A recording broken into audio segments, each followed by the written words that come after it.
Hi everyone, I'm Shelly and you're watching There's No Place Like Home. I'm back with another video and today's topic is identifying the land beasts of Revelation.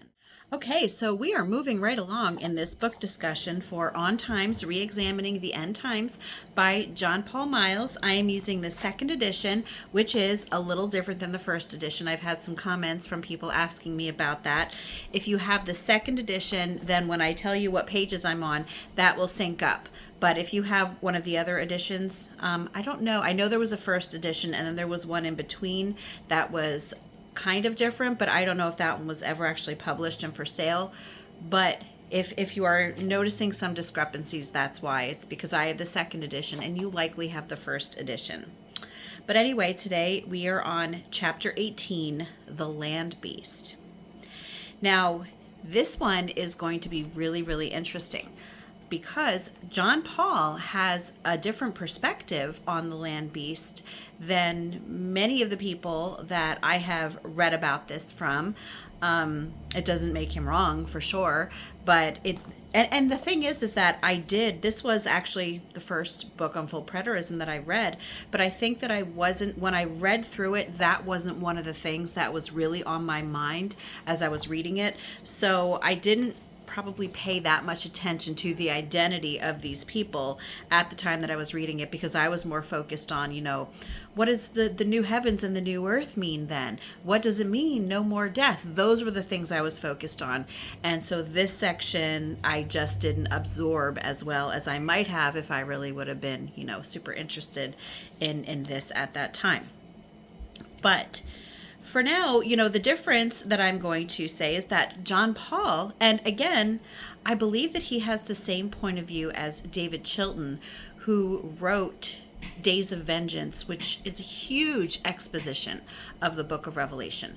I highly recommend that if you find it, you get it. It is so detailed, and I gave up trying to read it all at once because it is so thick. It's so full of information. So what I do now is, as I'm reading through Revelation, I will just read the section that he has on whatever chapter I'm in Revelation. And sometimes, it might be Revelation 1 verses 1 to 2, and David Chilton would have like 4 pages written just on those 2 verses.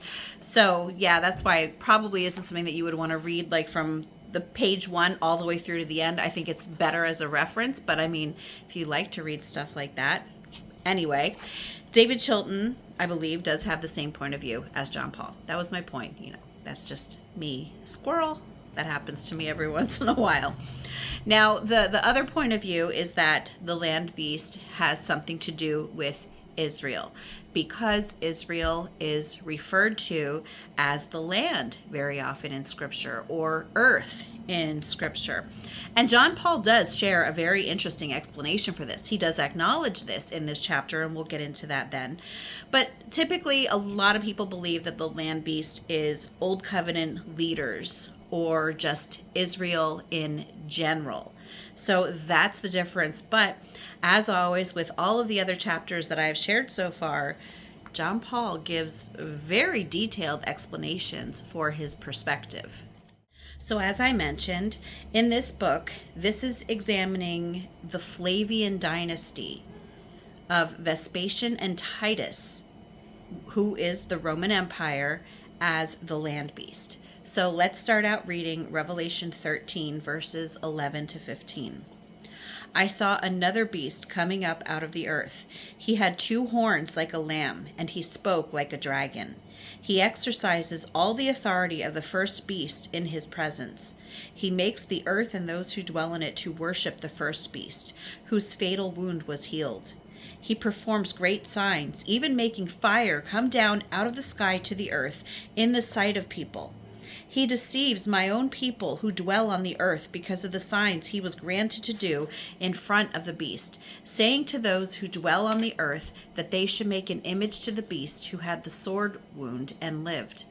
It was given to him to give breath to it, to the image of the beast, that the image of the beast should both speak and cause as many as wouldn't worship the image of the beast to be killed. that is otherwise known as the mark of the beast, which we will actually be covering, I believe, in the next chapter. Yes, so we're not going to get into the mark of the beast today. I do have some videos already on the mark of the beast that is coming from a different perspective. So if you want to watch those, and then when I do come out with the one for this book, you'll get to compare and, you know, decide, which one do I think fits better. So anyway, I'm going to read next from the section on page 172 that says the emergence of the land beast. According to Revelation 13:11, the land beast rises from the earth and possesses 2 horns like a lamb. This imagery can be interpreted in 2 ways. Firstly, the earth often symbolizes Israel in Revelation, and Vespasian and Titus were initially proclaimed emperors in Judea, connecting them to the land beast's emergence. I had never heard that before, and if I did, as I was saying before, it didn't sink in. But that is certainly another way to look at it, because there is a definitive connection between Israel and the word earth, or Israel and the word land. But if you consider that Vespasian and Titus were proclaimed emperors in Judea, that also, that allows that connection between these Roman emperors and the land beast as well, simply because of that connection to Judea. So John Paul starts out by examining the symbolism of the 2-horned lamb. And I'm in the section on page 173 now, for those of you who are following along. If you're new here, I have the link in the description to this book if you would like to go and get it as well. I think that I always forget to say that in all of these videos, but hopefully people are looking through the description anyway, because I always share lots of interesting stuff in there. But anyway, so Revelation 13 described this land beast as having 2 horns like a lamb and speaking like a dragon.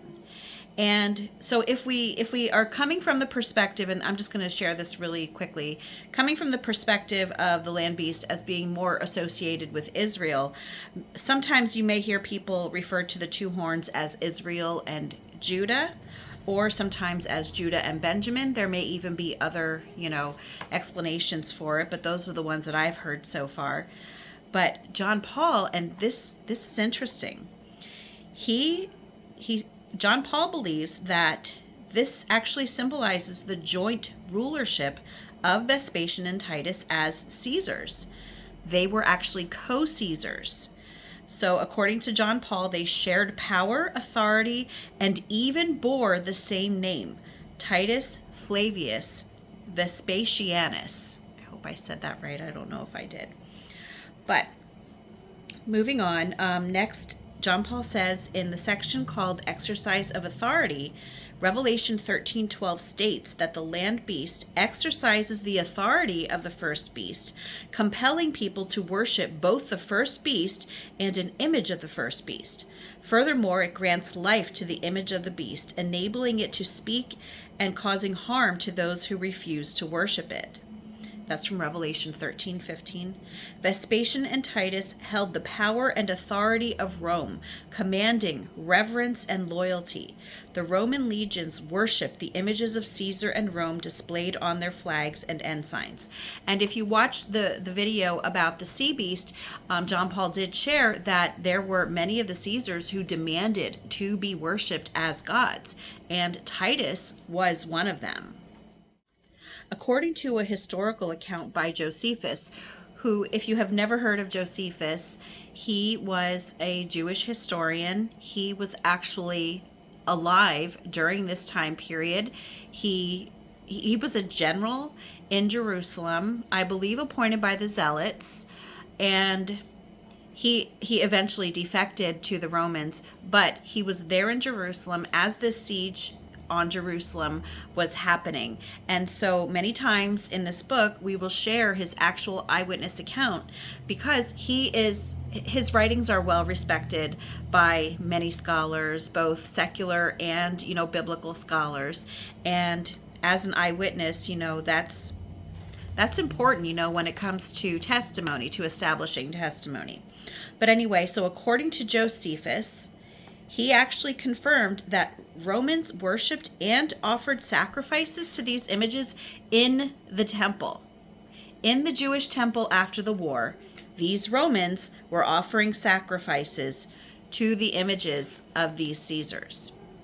And if they refused to do it, the Jewish people, if they refused to comply, there were severe consequences for them not doing that. Section that I'm going over is connection to the false prophet, which is on page 174.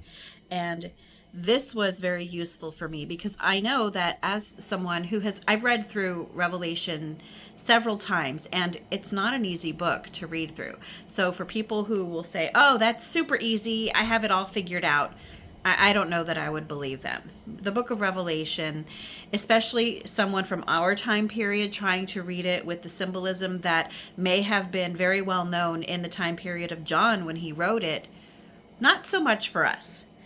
So I, very often used to wonder to myself, I don't understand when it comes to these beasts, because it talks about a sea beast coming up out of the sea, and then it talks about a land beast, but then at other times it just says the beast. And I was always thinking to myself, well, which beast is this referring to? Is it the sea beast or the land beast? And John Paul actually clarified this. And actually what's interesting is that if you have ever watched Heretic Chick Chat, she and her husband came to visit me last week, which was a lot of fun. And as we were doing a Bible study together at the park before we recorded our video together, we were discussing this, and she revealed to me the same thing that John Paul does in his book, and that is that the land beast is actually also referred to as the false prophet. So when you see the beast, when it just says the beast written about in the book of Revelation, that is referring to the sea beast, because eventually the word or the phrase land beast is no longer used, and it just immediately defaults to false prophet.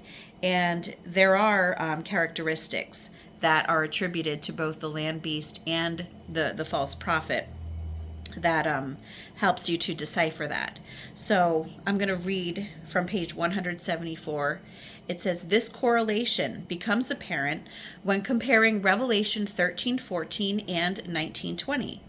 The land beast deceives people on the earth to worship an image of the sea beast, working signs in its presence. And that's from Revelation 13:14.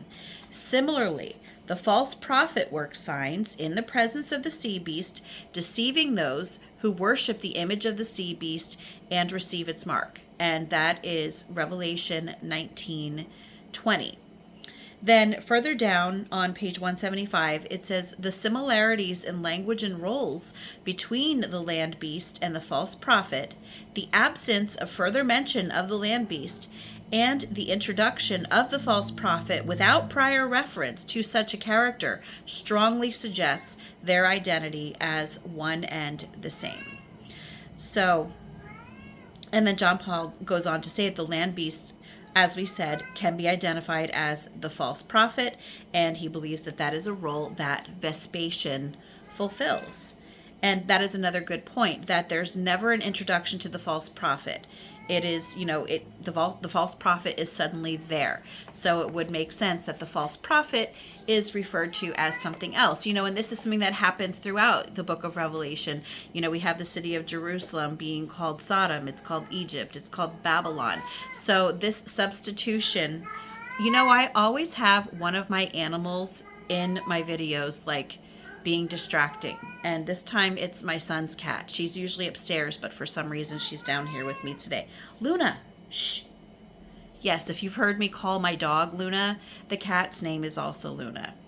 I know I'm like interrupting this, but I have to clarify this. So our dog Luna, we got from a woman at our church, and the dog's name was already Luna. And actually, the dog was given to my daughter and her son-in-law, but since we all live together, now the dog lives here. But we already had a cat named Luna, so now we have Luna the dog and Luna the cat. So anyway, and Luna the cat is being very disruptive right now. I think I said all that I wanted to, though, about the false prophet, or at least about that. Before I got sidetracked by this crazy cat, I was telling you that John Paul believes that Vespasian fulfills the role of the false prophet. And interestingly, he performed signs, and he saw himself as the Jewish Messiah. In one instance, this is according to Tacitus. Okay, it says Tacitus the history.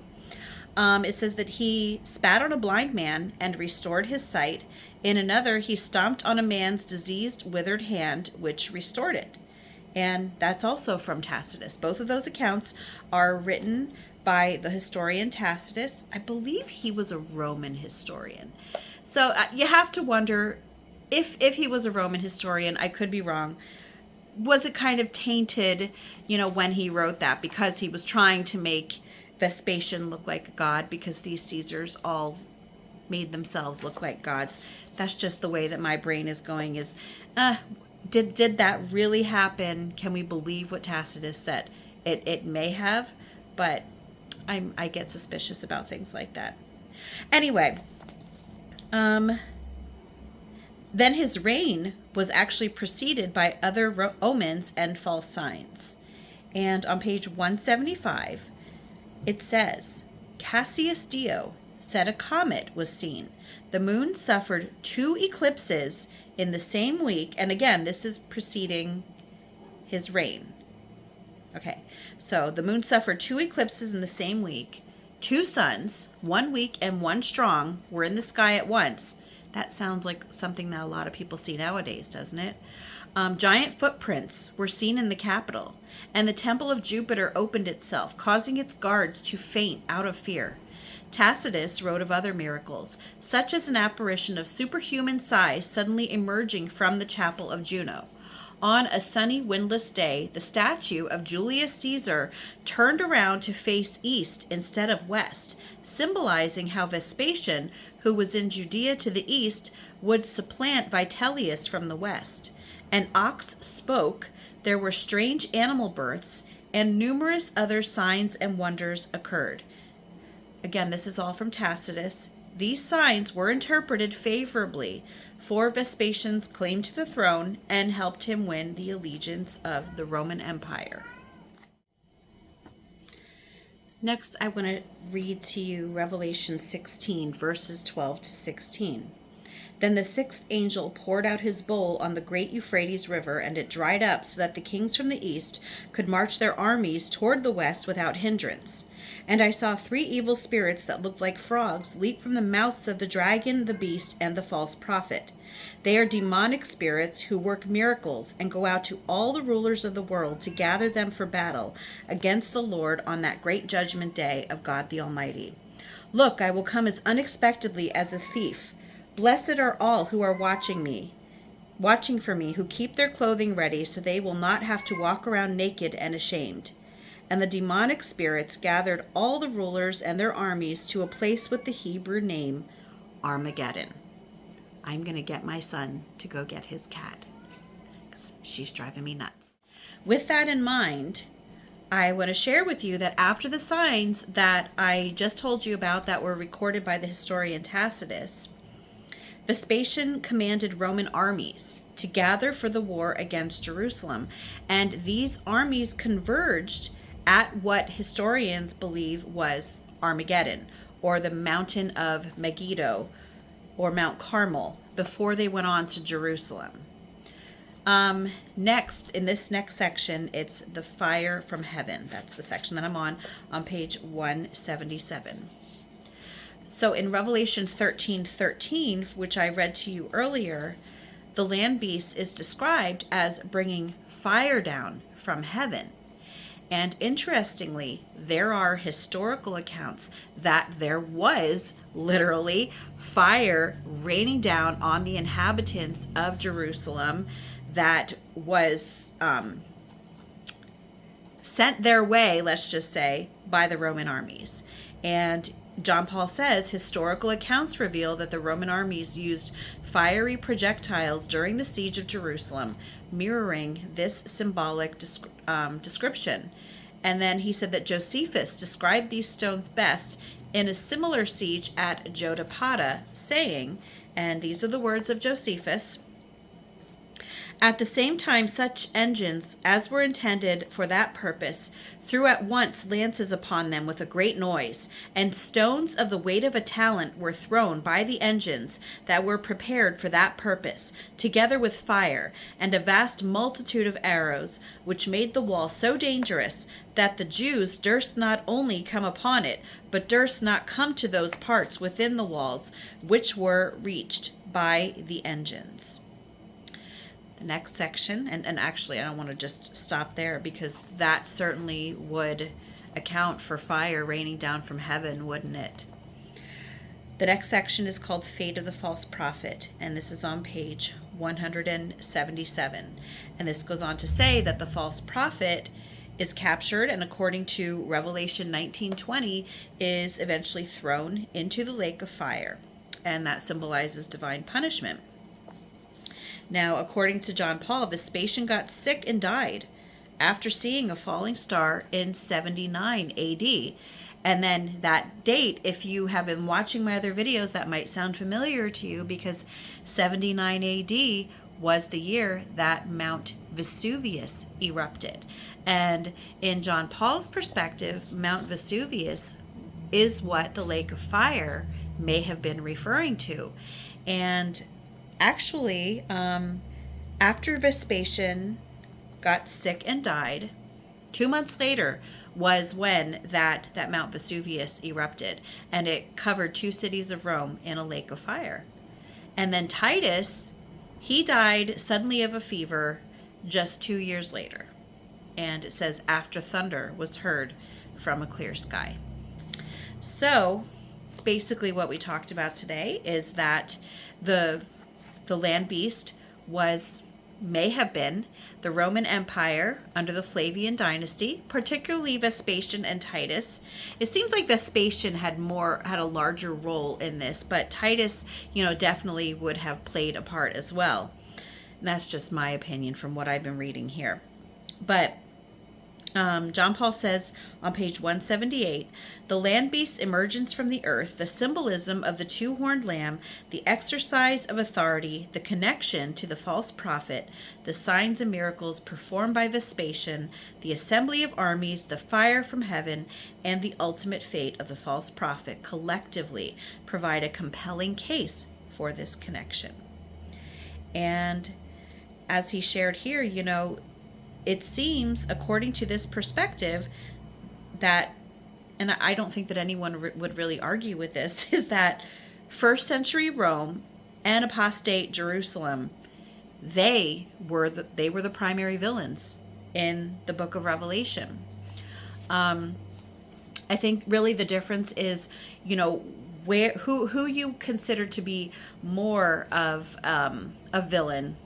I don't know if that's really the way that I want to say that, but it just depends. Now, there are some who see the Roman armies as playing a larger role in the destruction of Jerusalem, but then there are others who say, yes, Rome was indeed used by God. God used them to judge Jerusalem, but it was actually the Jews themselves, the factions of Jews, especially the Zealots, who created more of the carnage during this destruction of Jerusalem, and that most of it came from them. So that's really where I think the discrepancy lies between those who look more at Rome as playing like a larger role, and those who are, saying, well, we think that it was the Jews themselves who played a larger role in the destruction.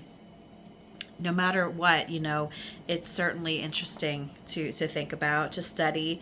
And, at this point in time, I'm not well versed enough in any of this to say I definitively think this. I know that there is a direction that I lean in, but I certainly don't want to, share it as of yet. I have a little bit, just because I haven't really tied all the loose ends together. And to be quite honest with you, I don't know of anything in Bible prophecy that everything can be tied completely cleanly together, because, this is something that happened 2,000 years ago. And, I always talk about that framework. I know the framework, and these inner puzzle pieces are fun to think about, but I think the framework is what's most important. And since all of this happened already by AD 70, I don't know that it's something that is super important to say I definitively know who this was.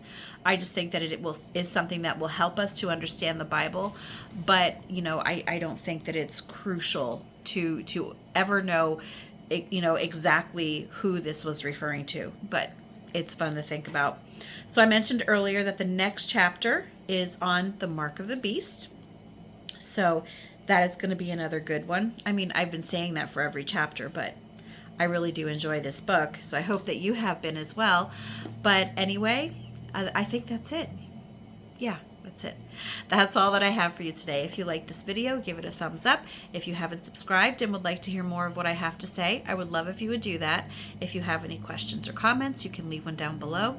And if you like my work and would like to become a channel member, I will leave a link in the description box for that as well. Or you can just click on it right on my channel page. And I hope you have a great day.